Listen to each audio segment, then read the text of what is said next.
Magandang araw mga kalingap, lalong-lalo na sa mga masugid nating taga-subaybay at sa lahat ng mga sumusuporta sa ating Kalingap team. Kuya Rab, nakakahalata na sa dalawang magkatambal, ayon pa nito ay pati rin siya ay nagtataka sa sobrang sweet ng dalawa doon sa Palawan. Pati sa physical ay sobrang sweet na ng dalawa, kahit naman tayong mga supporters ng Jam Carl ay sobrang kinilig din doon sa mga eksena nila.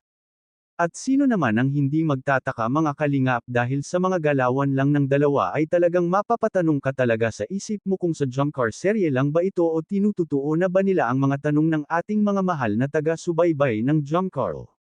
Para sa akin mga ka-Jumcarl ay kung may namamagitan man sa dalawa ay hindi natin dapat ikakaproblema yun, mas ikakatuwa pa natin dahil sa tagal-tagal na ng pagsasama ng magkatambal ay nakuha rin ni Papa Joms ang matamis na oo ni Carla. Kung ano man ang desisyon ng dalawa ay irerespeto na lang natin sila. Mas maganda pa siguro na hindi muna malalaman sa karamihan kung meron mang relasyon ang dalawa dahil baka pag nalaman na ng karamihan ay baka hindi na tayo kiligin sa dalawang magkatambal. Kaya para sa akin ay mas ipabuti muna na i-private na lang nila kung ano man ang meron sa kanilang dalawa dahil mas mabuti na yung nakikita natin sa kilos ng dalawa na parang magkasintahan na. Sabo, tatalon pa ako dito pala. Diba?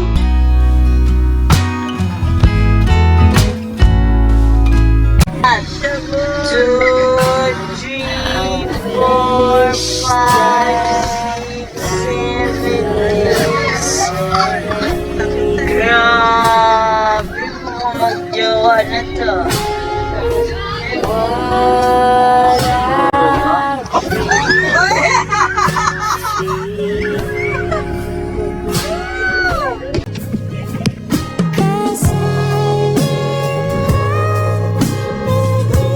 Grabe, sweet naman ako sa mukha.